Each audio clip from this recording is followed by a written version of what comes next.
the morning topic where we understood the challenges involved in robotic tooling. We also understood that it's not the robo, the tooling, the peripherals, the simulation, etc., play a big role in successfully launching welding robotics robotic simulation job. I am going to now give you some glimpses of how we face these challenges for a two-wheeler company and how we do it in our laboratory at welding and robotics automation lab attached to the center, etc. So this will be sort of sharing our experience on challenges that we faced in the two-wheeler industry or automotive industry and how we overcome these problems. So it will give you an idea of whenever you attempt to do robotic automation, you will be facing these challenges and you should be ready to solve all these issues.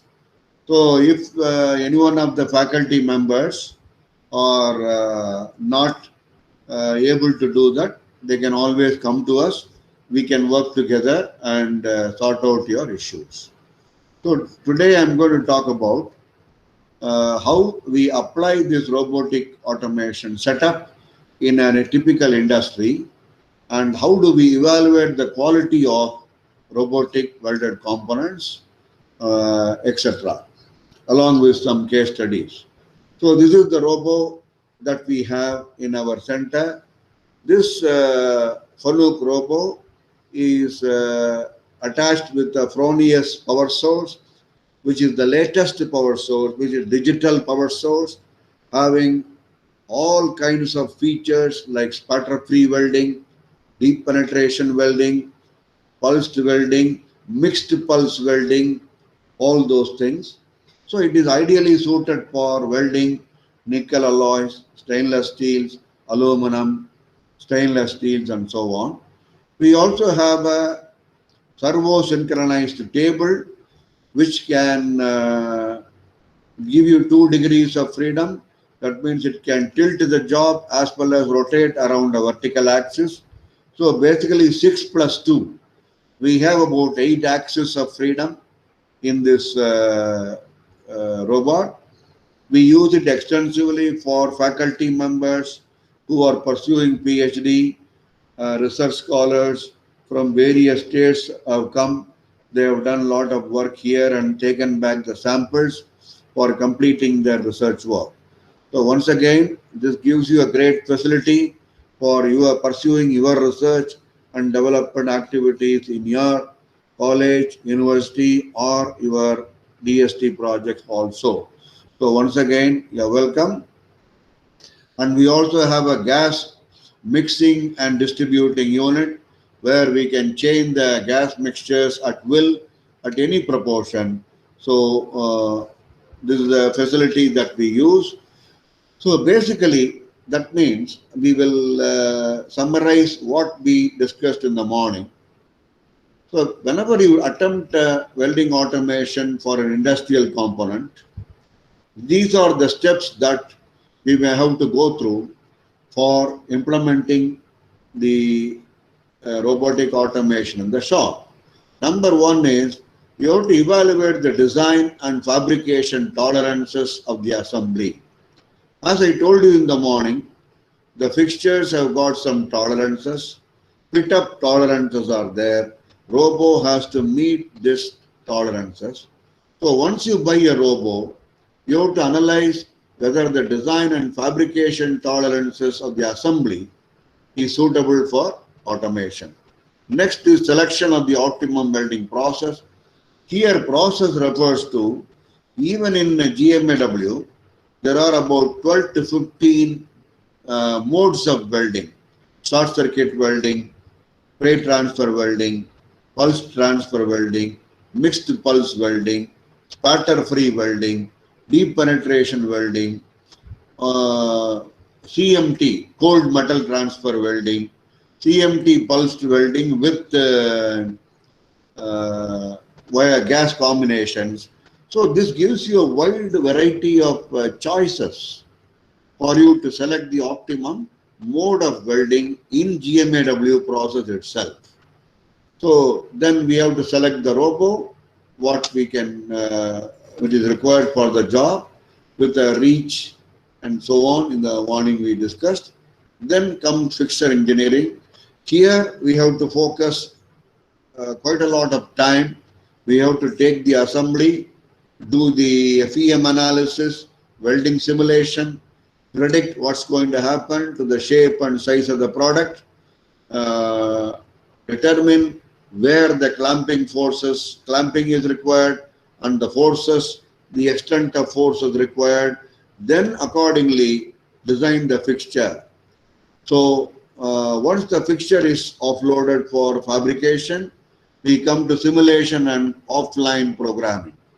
So as I told you in the morning, we have several packages available in the market, and we have three typical packages: SimuFact, we have RoboDK, we have Robot Studio, etc., through which we simulate there may be more than one weld. Let us say there are 15 welds in your assembly.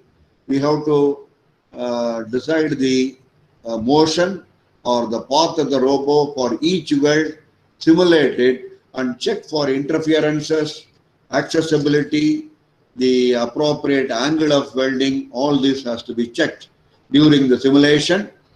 So when I say simulation, there are two simulations here: weld simulation, a welding simulation through FEM software, offline programming, again simulation. So you have to understand the difference between the two. Whenever you talk about commercial simulation packages dedicated for robo simulation, they mean the motion programming to reduce idle time and give you maximum arc on time. Plus, they also tell you the time taken, which is called the takt time, TACT. In the industry, the takt time is very, very critical parameter. It tells you how long will it take for the job to be welded in the robot working station. Suppose you say it can stay only for 2 minutes.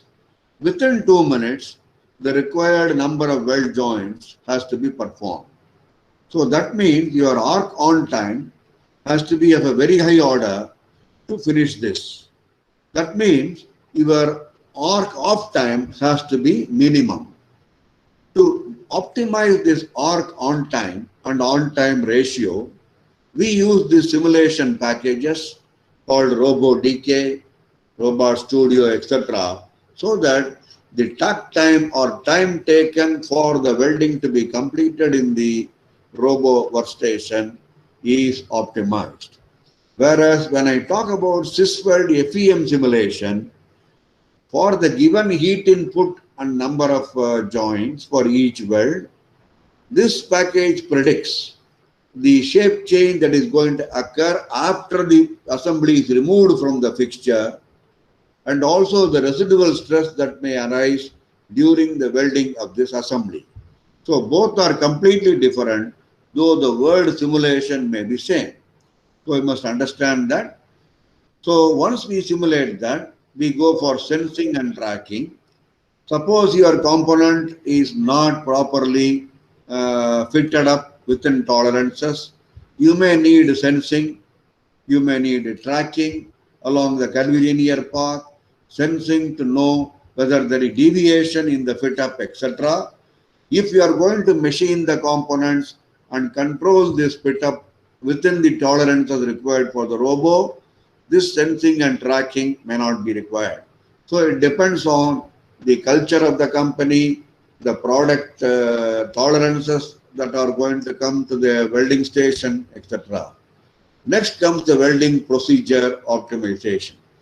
Now each weld in the robot automated structure has to be qualified with proper parameters It is also generally called WPS and PQR in the welding language.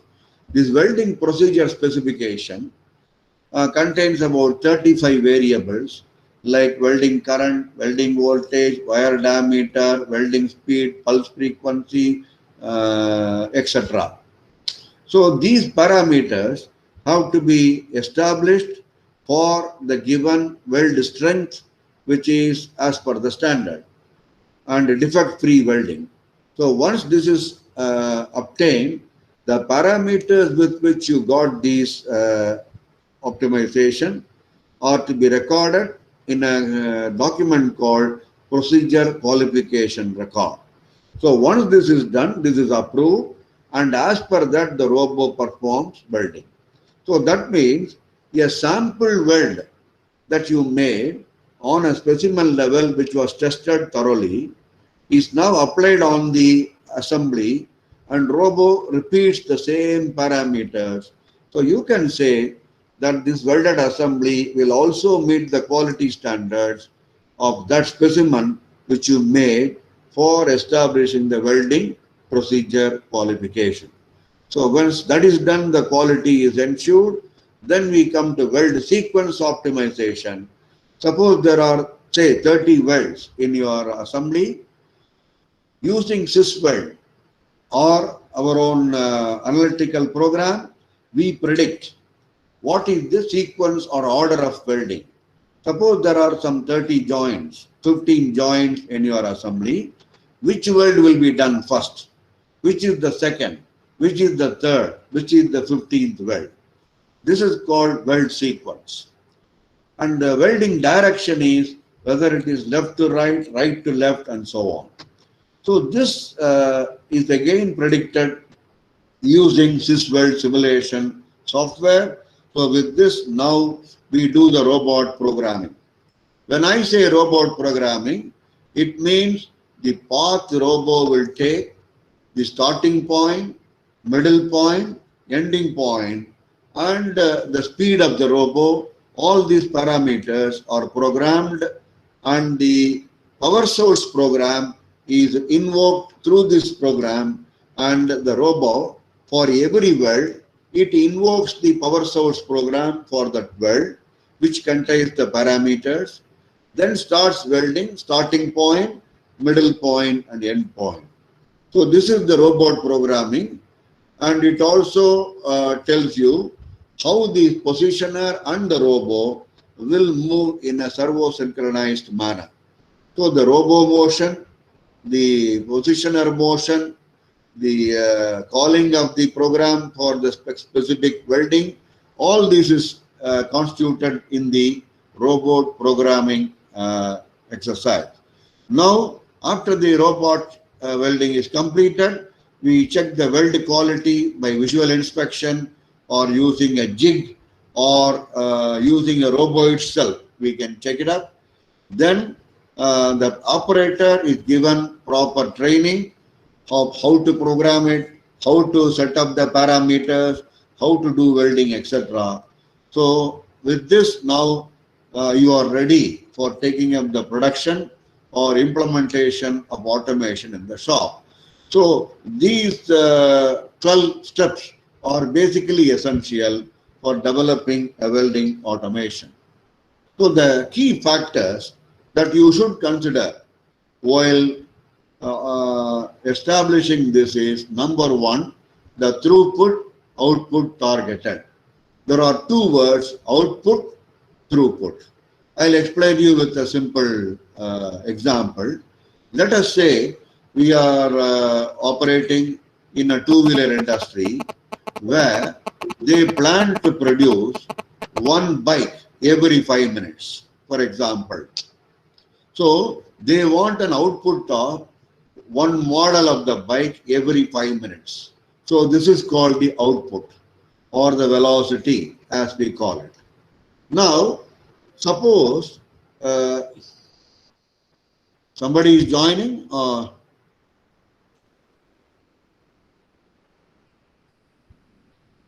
Is it okay? Can I continue? You can continue, sir. Yeah, okay.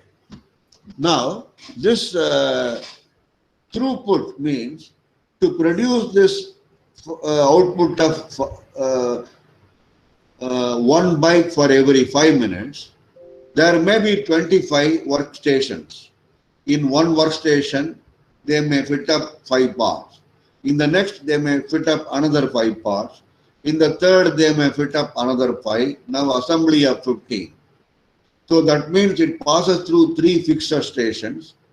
Then it comes to checking station, then welding station.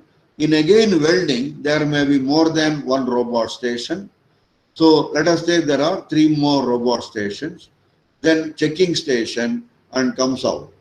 So each station that we call as a workstation cannot take more than 5 minutes if you want to have an output of 5 minutes. So that means in each workstation, 5 minutes is the standard time required for that specific function. Suppose if I am talking about assembly, within 5 minutes, you have to assemble all the 5 parts, tack weld it, hold it, tack weld it, place the part, tack weld and send it to the next station. So this is called throughput. That means the output of every work center is called the throughput. The output is final outcome of the 25 workstations or the battery of workstations. What is the final output is called output. So the takt time is nothing but in a given robot welding station, as you saw in the morning, you are loading the component, clamping the component, triggering the component, welding takes place, unclamping, removal of the component. Out of this operation, all this operation is called takt time.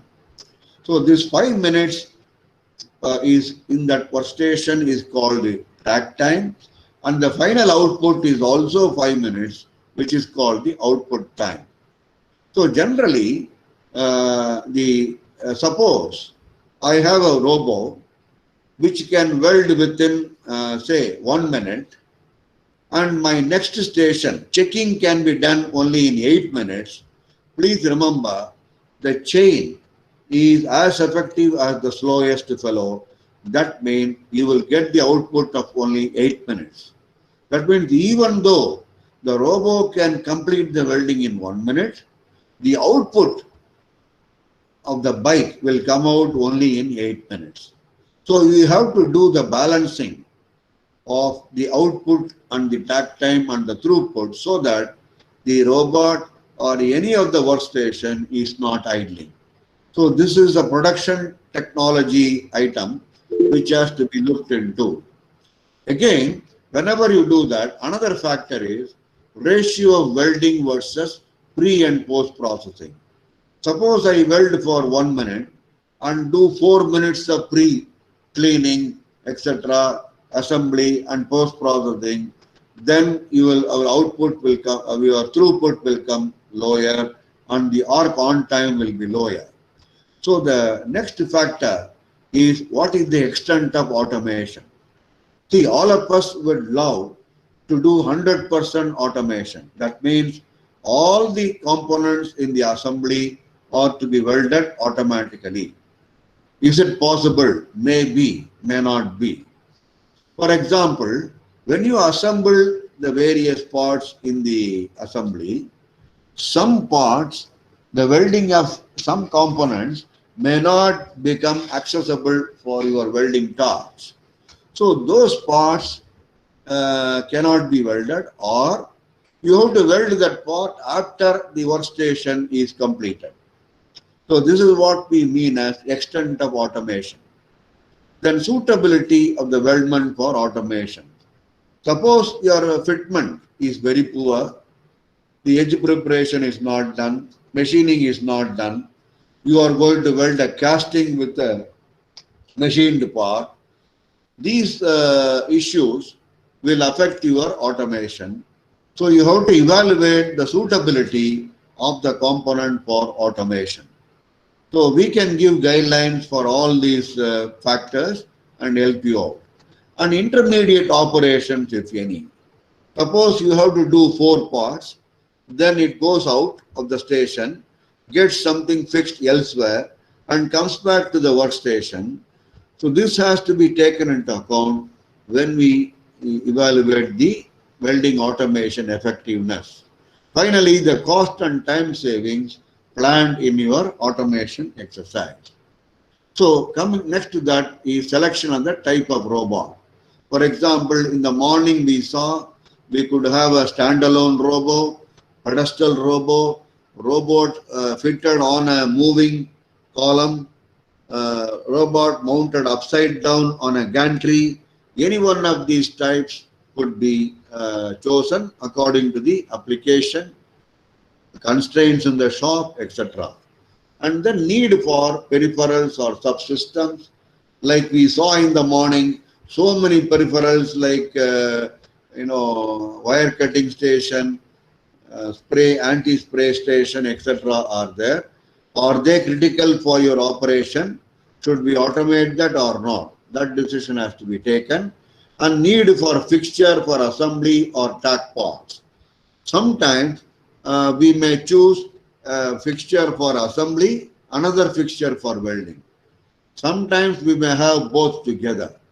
So all this has to be analyzed with respect to the tack time of throughput and output time. Next is the need for parallel assembly operations. Suppose if the output time is 5 minutes and the robot time takes 2 minutes or 3 minutes, we may need 2 robots or more than one robot, 2 robots or 4 robots in a single station. That means you could have a single station with multiple robots or 2 single robo stations so that the output matches with the tack time of each work center. So this is a very critical lean manufacturing technology aspects which we have to look into. The next is techno-economics of the system. So finally, the robo investment, let us say we invest about 2 crores for a robot welding station. What will be the techno-economics? And you produce lakhs and lakhs of numbers. The return on investment can be easily justified. Whereas if the output number, volume is not high, then the techno-economics may not be favorable. So this is another factor to be considered. Then the need for sensors for seam tracking and guiding. So wherever you expect a curvilinear welding where there could be differences when the tolerances are wide open, when the tolerances are not closed, the arc may not follow the midpoint of your weld. So in this case, you may need tracking and guiding of the torch so that it is always directed towards the middle of the weld joint or the root of the arc. So for this, we require sensors. So now coming to weldment analysis. This is a very critical part, especially for robotic automation, because the size and shape of the product directly affects the percentage automation. I am going to show you one case study where the customer wanted all the 15 components, but we could not automate 1 or 2 components welding because there was no access to the welding torch to one of the components if the other one is already welded. So we had to weld this, the previous part manually and complete the rest of the jobs by robot. So these things can affect your production velocity. Joint design and fit up, most important factor for robot welding, and generally designers tend to give edge preparation styles and joint design and fit up tolerances suitable for manual welding. You should remember you require a better accuracy and closer tolerances with robotic welding. And remember, every type of assembly requires special tools and fixtures, and grouping of certain assemblies in a given fixture is possible. But when fixtures are not used, for example, you need a reference position for the robot motion, which has to be provided by the supplier. Appropriate tack welds are necessary when fixtures are not used, because when you tilt them or when you turn them or rotate them, they may fall off, causing unsafe environment to the welder. And percentage of automation can be achieved may vary from 50 to 90%, and mainly because standardization is not there. If you standardize the accessories, brackets, pins coming on the robot, on the job, and if you standardize to international standard, the extent of automation or percent automation can be improved up to 90%. So next thing is the axis of the torch needs to be critically analyzed. It is not only the torch reaching the location, it also has to take a specific work angle and a lead angle, so that the fillet weld will be equal on both the vertical and horizontal faces as guideline provided in the standards. For this, we may use effectively robot simulation programs like DK and SimuFact. Now, robot simulators are also available that simulates the work and lead angle simulation, so that the profile of the weld is uniform. Robot simulation programs enable optimization of the welding time by reducing unproductive time. And standardization is a must, because you will achieve a higher productivity with standardized weld joint designs, members, etc. So these modules may have to be standard. So as per our practice, what we do whenever we get a job, we use SysWeld software to simulate the welding in the assembly. Suppose the welding contains 22 joints, we simulate a whole field complete job. We take a whole field analysis of both thermal and as well as stress analysis, and see what kind of distortions are produced in the welding of these components. And accordingly, we engineer the fixture, clamping forces are decided, and hardness and mechanical properties can also be predicted with this software. And we chose SysWeld because it has more than 500 material property data, which could be included in our metallurgical mechanical properties. So now, as you see, this is the bracket which was simulated and welded. These are all simple components. Here you see a component, one half is semicircle, one half is tori-spherical. So to even predict the distortion mentally, it's a big challenge. Whereas finite element methods like SysWeld enables you a very simple visualization of how the distortion going to happen. Just pardon me, I'll take some water and then talk.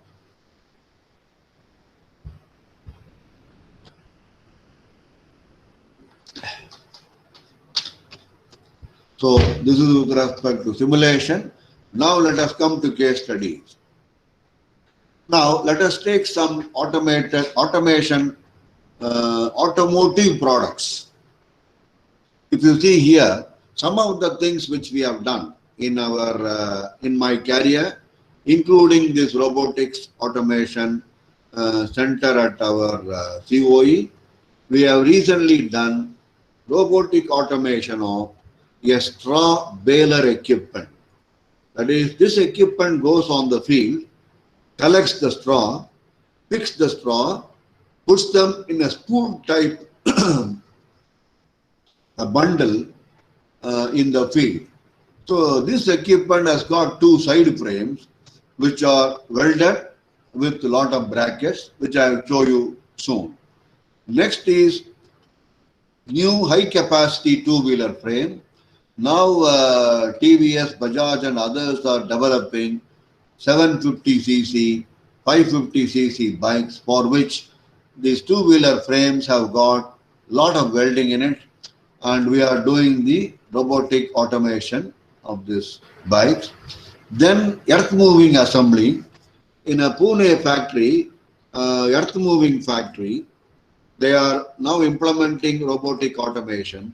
We are helping them to do quality of welding, evaluation, robotic welding, procedure establishment, etc. for flux core arc solid wire GMAW robotic welding. Then robotic welding of high strength aluminum alloy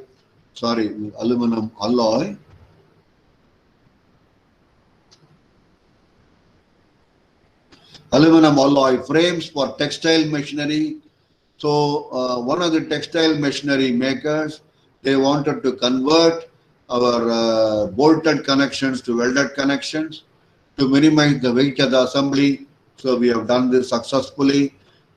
When I was in WRI in my previous career, we have done robotic welding automation of two-wheeler frames for TVS, 2T-PEP Sentra, Pulsar Plus and Boxer for Bajaj.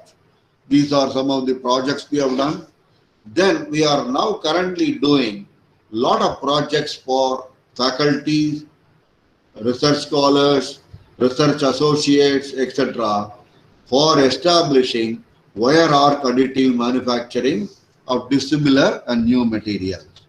So this is the two-wheeler frames where we have done this robotic automation successfully. So first we do the simulation and modeling by FEM of the entire assembly, and then we check where all the shape changes are going to occur and what is the magnitude of the shape changes. Accordingly, we give the inputs for the fixture designer who makes the design of the fixture, fabricates it and gives it to the company. Then we also simulate the welding process and optimize the weld sequence, welding parameters, so that after welding, when you remove the assembly, it meets the quality standards as specified in the factory, which is again, taken from the advanced bikes being used abroad. So what we do fixturing design, we design changes for robotic welding, we do optimum welding parameters and optimum weld sequence. On the right side below, you are seeing a solid model of the frame where it is a tubular frame on the left and right. They all join at the neck, and the vertical neck is connected with the bracket in which the handle rests so that you can turn the bike anywhere. So what are the preparatory steps for automation? Set the part into the fixture and clamp it. Select the appropriate program from the controller. Push the start button on the controller to begin the work. As the first part is worked on, move to the second part into the appropriate loading station. As welding starts on the first workstation, begin setting up the second workstation. When welding finishes, work will begin on the second station. So these are all some of the basic steps. So workflow: set the part into the fixture and clamp it. Select the appropriate program from the controller. Alternately, if the program is not available, program the controller using teach pendant. Both are possible. Push the start button on the controller to begin work. This assumes that you have already programmed the power source for giving you the proper output current. So as the part is worked on, the second part is getting ready for getting into the loading station, and when welding finishes, work will begin on the second station. So these are some of the basic steps. So when we say fixture engineering, what do we do here? So we first design the locating devices, type of location and references. So quick location of the parts and clamping, type, nature and magnitude of clamping forces, quick acting clamps, and right amount of force to take care of the shrinkage forces generated, and type of job manipulator to make the welding in down and position. All these are fixed, and using finite element analysis, using transient and steady state deformations that occur during welding, either by standard software or in-house developed programs, we establish all this and then go to actual welding. And then design of the suitable fixture is fabricated with the design for a lot of weldments that have been standardized to suit the robo and the fixture. When different sizes of the weldments are to be welded, use of fixtures become inevitable and has to be used. Another option is to teach the weld location and path for every assembly. This is cumbersome and reduces the output time. This is also acceptable when the welding time is much more than the fit-up time. So under certain circumstances, okay, but not always. So fixture engineering refers to selection of the locating points, design of the type of locators, determination of the clamping force, and nature of clamping. All these selections and design comes under fixture engineering. So control of part dimensions is important. So we may have to use jigs for this. Adoption of suitable sizing processes for parts, like for example, cutting could be done by shearing, oxyacetylene, plasma, etc., or processes used for cutting and sizing. Today, most of the robot manufacturers, robotic welding people use what you call laser cutting for sizing of parts.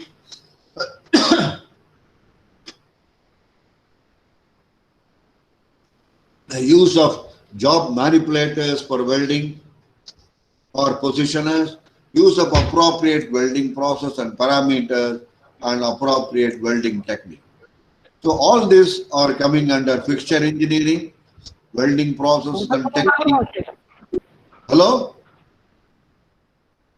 Am I audible? Yes, sir, you are audible. There is Right. disturbance. Mr. Sachin Lave, please mute, Ah, please. oh, Okay.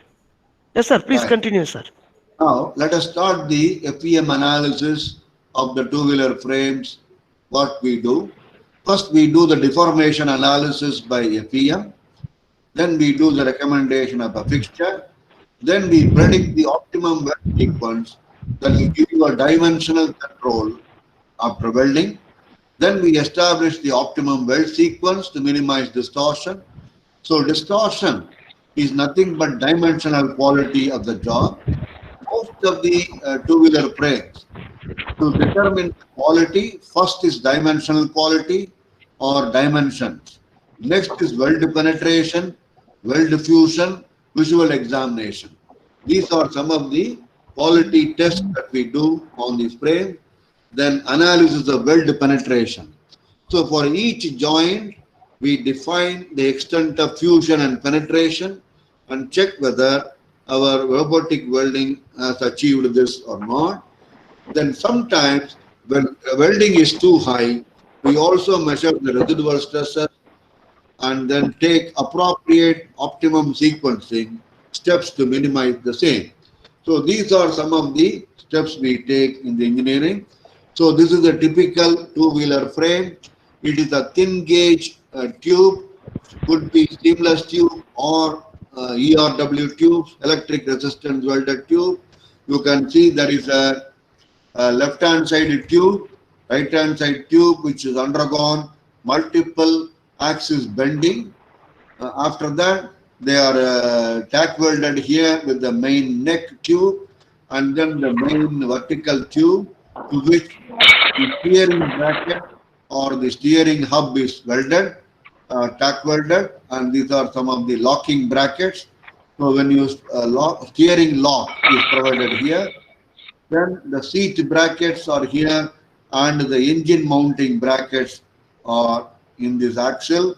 So in the rear, you can see a frame in which the rear LH, RH parts are protruding, where the seat and other members are bolted and connected. So this is a typical two-wheeler frame. Now you are seeing the solid model. At that time it was called N11. The actual name is Scooty Pep, brand name. So you can see the green parts or brackets which are coming into the robo. The red part is the basic frame. So practically we are having nearly more than 32 32 brackets are welded, out of which about 15 of them are very critical parts where the welding is quite extensive. You will be surprised to know that this particular frame had more than 13 meters of weld, though it doesn't look like that. So these 13 meters of weld are provided over 15 welds, which are shown in this diagram.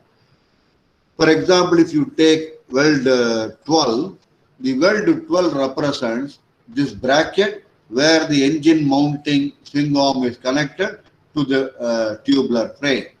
If you come to 15, this rear end frame, cross frame and the tube is connected. So like this, when you come to 1, this is an inclined tubular bracket welded to the main vertical tube. So all these joints are specified, identified, so that our parameters can be optimized. So what we do a distortion analysis by analytical method. We repeat it with the finite element using deform software. At that time, today we have a SysWeld. Then we do an experimental analysis for validation, and we analyze different aspects of fixturing, recommend fixturing and welding sequence, and finally establish the robot welding setup in the shop. So this is a typical setup in the deform software, where you can see the after welding, before welding and after welding, the deviation of the nodes of the assembly is also seen here, and there are some yellow patches and orange patches which indicates the temperature to which the component was raised during simulation. So now you can see the velocity during heating with and without boundary conditions. Incidentally, boundary conditions are nothing but clamping conditions to arrest certain degrees of freedom to study what happens due to welding. For example, there are 6 degrees of freedom, and you cannot apply all the 6 degrees of freedom to be arrested. We may have to take a very optimized outlook on this.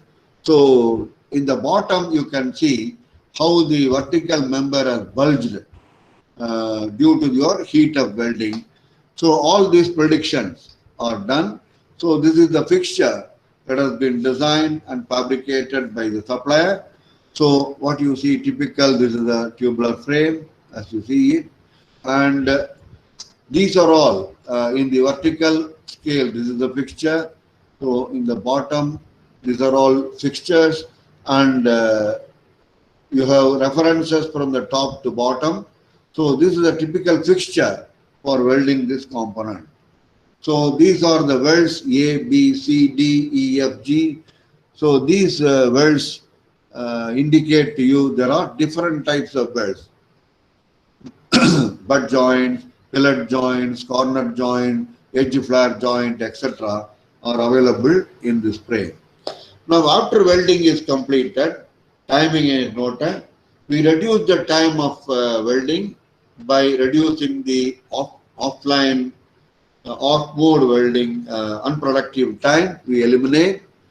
Then in order to compare how effective our weld sequence and distortion control was there, we take another component which was made conventionally. We compare the results of deformation and stress analysis or residual stress analysis to check whether at any point or any location, if there are any undue high level of stresses or residual stresses. So now comes to the next quality aspect, that is penetration. Now, if you see, there are so many types of joints. So this is the bracket with the tube, two tubes welded to a single tube. So two tubes coming and the inclined plate to the edge flare joint. All these points, we check the weld quality by sectioning the weld there, taking it to a microscope, check the microstructure and hardness to prove that the new building will not have any issue, and the new procedure that we have made using robotic welding is no way harmful.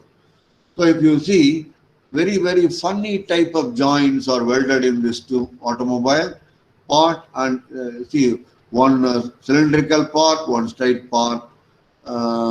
Similarly, you have two cylindrical parts welded with a single symmetrical part. All these are seen in this slide. So here I am also showing you the residual stress evaluation we did, comparing a conventionally made component versus robotic welded component. So then we come to optimum welding sequence. We predict the welding sequence by our expertise, and then we apply the simulation method to validate whether our estimated weld sequence will give you minimum distortion. If not, we correct it. Then validation of the weld sequence based on trial and establishment of the weld sequence that requires good study purposes. So now another bike called Sentra. You can see the bike actual frame.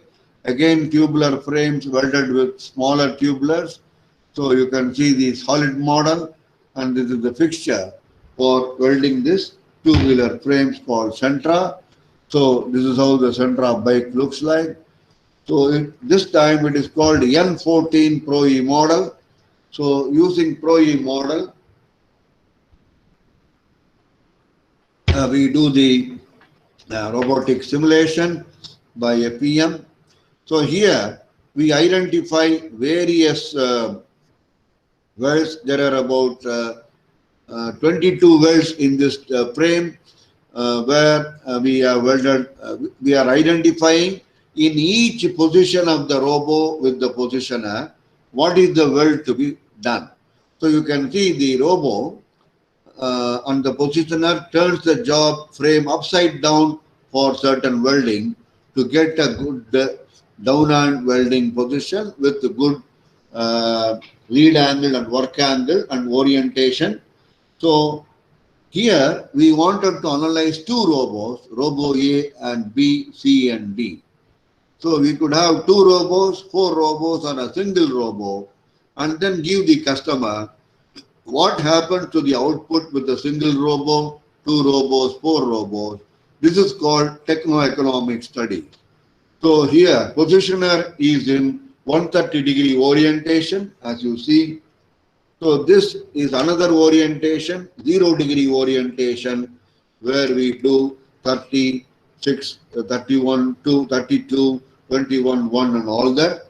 So these various orientations gives you the position of the welding. Here again 0-degree, where we do 27, 28, 29, 33, 23, 22. So we analyze the deformations by transient thermoelastic plastic stress analysis. Earlier we were using ANSYS version 6.0. We today in our center we use SysWeld package for analysis, and generally for the simulation we assume symmetry conditions. The process is GMAW with short circuiting transfer because we are dealing with thin sheet welding. we use 20 volts and 200 amps with efficiency of 25%. Speed of welding is nearly 900 mm per minute. For linear welds and small welds, slightly lower. Weld arcing time factor is raised to 64% and total arcing time is 62 seconds. So generally, this robot helps you to increase the percentage of automation, as you know that. Component is clamped during welding and cooled freely subsequently.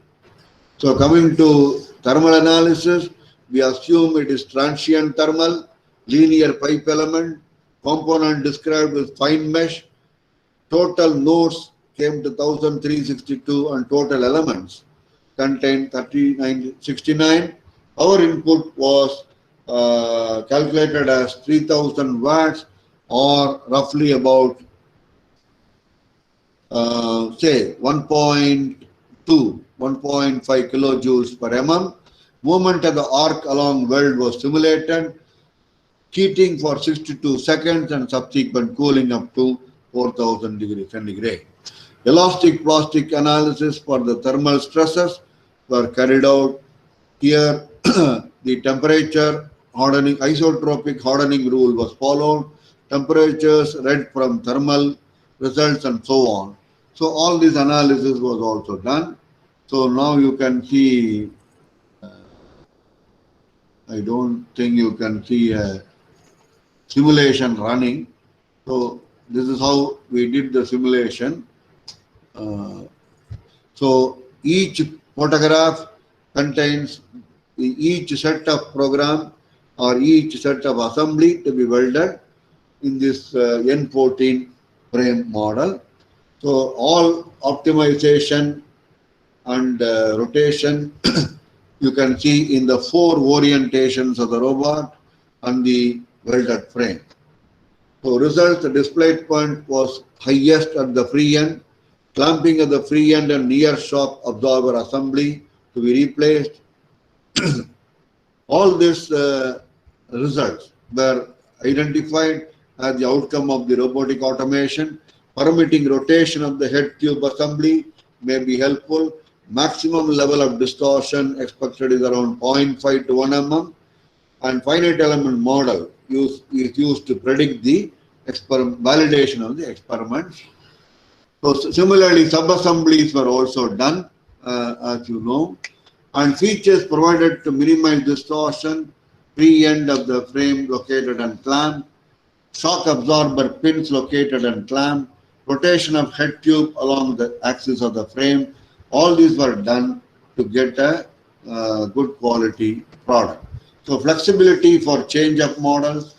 Remember, whenever we do fixture engineering, you should not do for a single component. It may be operated by a single person, but you must design the robot for change of models with high flexibility, sliding fixture to minimize loading, unloading, manual loading and unloading, auto ejection of welded assembly because the shrinkage is there. All these are today possible with the available software and equipment. So this is the fixture for the Centra bike robot welding. Again, you see a MIG torch going and welding on the other side of the frame. Now, when it comes to robotic welds, remember, we have to first number the welds and then go in a specific sequence as predicted by FEM. So, what are the tasks we do? We check for robot accessibility, cycle time reduction, welding parameters and sequence, distortion control and weld quality. So this is how we record the techno-economics. Weld 1 and 2, 75 mm each, 11.5 seconds. So we do the time study there when we implement this, check whether is it causing any problem for the output of the throughput. So if you see, this is what is called as stack time.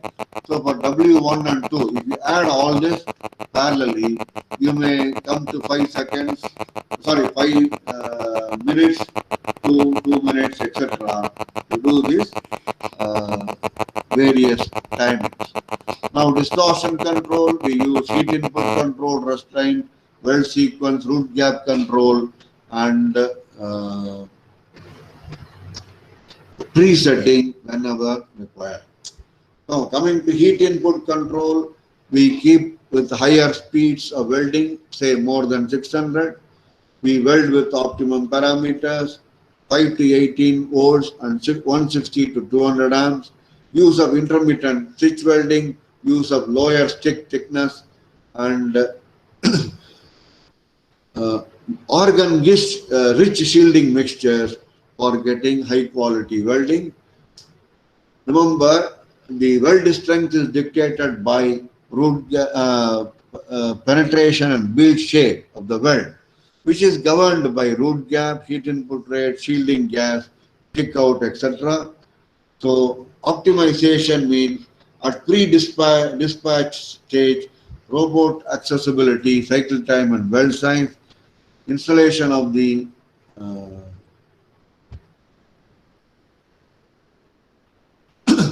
installation stage. Then we check the weld quality, penetration, build shape, distortion control, etc. we do.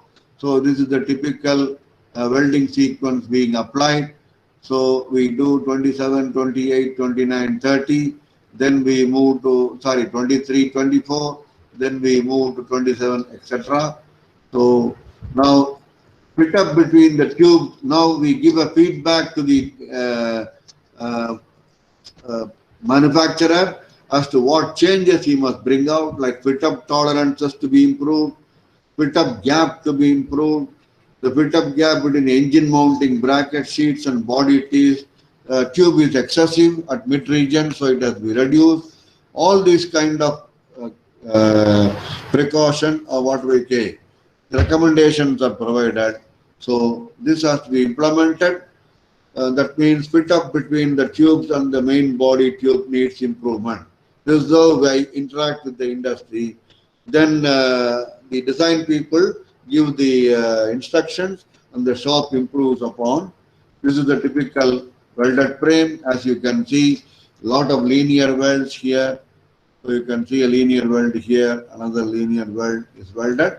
Here we weld some brackets and give you the necessary support. So now this is a picture showing you how we measured the residual stresses in the as welded components, that is the Centra frame. So remember, now let us go to the next case study, that is the straw baler equipment side frame. This frame is a sheet metal part folded at the ends and is welded at more than 15 to 20 parts. There are 7 models according to the industry, and they vary in size and capacity of the machine. Most of the welds are single pass welds with a 4 to 6 mm size, and most of the welds are fillet welds, and few butt welds are there. Please note that the holes are already drilled by laser. Now we are folding and welding it.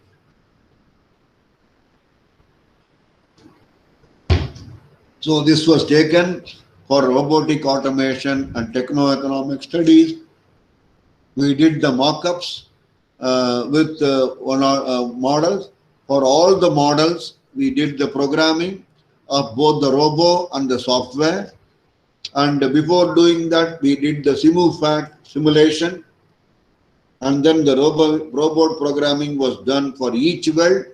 Then welding parameters were also optimized in the power source and made into a program. Now, when we do this, we found that today, by manual welding, they are able to make about 5 to 10 assemblies per day. We could easily make 20 to 50 frames per day using robot welding. So 4 to 5 times. So this is the typical side frame. There are 7 models. It's a sheet metal containing 3 to 4 mm thickness, and you can see the corners are already bent or edge bending has been obtained. There are a lot of brackets here. So this is the distance between the two brackets which I was mentioning. So you can see this is a sheet metal part. All these holes have been cut by laser. Then the folding machine folds all this. They are all tack welded and ready for welding. So now you can see robot programming was done, power source programming was done. It was observed that location of two of the components. So you can see here there are two components, one vertical, another vertical. So it was observed that location was not accessible, and so we requested this customer to remove one of the parts and fit them later. So we observed that 5 to 15 times, 15 to 20 numbers per shift could be made with robotic automation against 5 or 6 in the conventional method. So tips for robotic welding establishment: use proper tailor-made fixture for assembly or sub-assemblies. Provide minimum clamps and locators at correct places. Provide optimum number of tack welds to retain the parts. Calibrate the fit-up fixtures and gadgets periodically, and maintain root gaps or minimize root gaps during assembly. And the biggest problem in welding is spatter. So protect fixture surfaces from spatter. Use lap type joints instead of butt joints, easier and faster to weld. And minimize root gaps within 0.5 T. Use fixtures for welding. Minimize heat input for welding by converting multi-pass to single pass, weaving, avoiding, and organ-rich mixture and organ. Maintain stick out of the GMAW gun correctly to 15 to 20 mm. Use the right orientation of the torch. So further tips: use optimum welding sequence. Predict the optimum weld sequence by FEM. Validate the sequence. Establish weld sequence that suits the fit-up condition. Use the appropriate wire sizes and wire type for welding. Generally, smaller dia wires are used for thinner sheets. So that gives you an idea. I have given you some practical hints, plus give you a demonstration of how the two-wheeler frames and agricultural machinery frame were welded with robotic automation, and we found that 4 to 5 times productivity can be easily obtained with this process. So with this, I would like to close, and I welcome any suggestions or any doubts if you have any.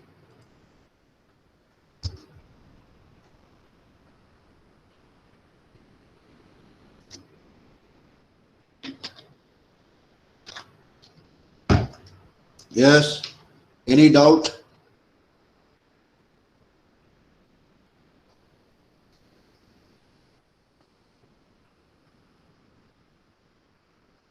So any one of you having any doubts? Are you able to hear me? Hello? Yeah, first question. What is the level of adaptive challenge in the custom-based welding automation? See, when you want to do an adaptive type of control in these frames, it is very, very helpful, especially because when some assemblies are prepared using subcontractors' sub-assemblies, there will be a wide tolerance variation in your assembly. So adaptive techniques, adaptive robots and techniques will definitely be useful for assemblies which are not strictly adhering to very close tolerances in your welding. So adaptive challenge comes only when you have a poor subcontractor supplying assembly, poor quality sub-assemblies are welded in your OEM shops. So this is the type of adaptive challenge in custom-based welding automation. Further, when you want to do the adaptive control of welding, you require a lot of sensors and seam tracking devices, through the arc sensors, etc. Laser tracking systems. When you buy all this, the cost of the capital cost of the robot goes very high. So this is what happens. Another question, will it affect the concept of automation with respect to time optimization? See, robotic welding, as I told you in the morning, automation aims in highest arc on time in welding.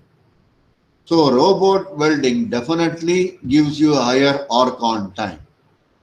Whereas conventional welding, uh, quite a lot of time is wasted on unproductive time like handling. So robot welding is a clear edge to minimize unproductive time and increase the arc on time. So definitely I will agree that weld quality is much superior with robotic welding. You get a consistent quality without, once you set up the parameter properly using what shall we say, mock-ups, the same parameters are going to be repeated, and you will get the same quality provided the assemblies are fitted up within tolerances. So that is the answer for Sai Srikant Varanasi. The next is some practical tips for preventing the spatter. Generally, uh, two, three things can be done. After every 5 minutes of welding, you can spray anti-spray compounds are available which can be sprayed into the torch. Secondly, on the component itself, you can spray the anti-spatter compound so that if you knock off by a brush, it will come off. Thirdly, use a process which is low spatter or spatter free welding mode. These are the three ways of preventing spatter. Residual stresses in robotic welded component. See, we found that I have a theory that whenever we do optimum weld sequence, the residual stresses also are found to get minimized. So, when we do an optimized welding sequence to prevent or minimize distortion, we find that residual stress also becomes less in the sense it doesn't become zero. You don't get peak stress locations in specified locations. The overall stress gets balanced and you don't get very high peak stresses, which is more dangerous than the presence of residual stress by itself. So that is what is our experience. Any other question?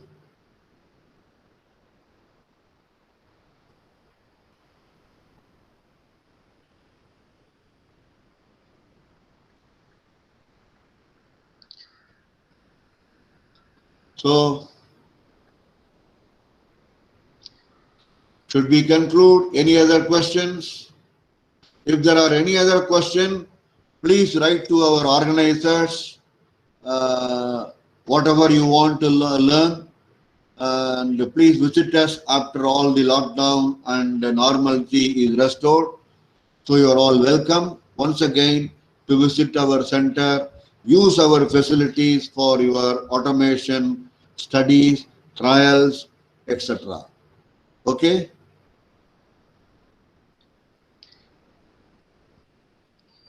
Any other question, clarification, doubt? Okay, sir. I think there is no more questions. We'll end the Right. session, sir. Thank Thank you very you. much for your presentation, sir. Right. Thanks a lot, sir. Right.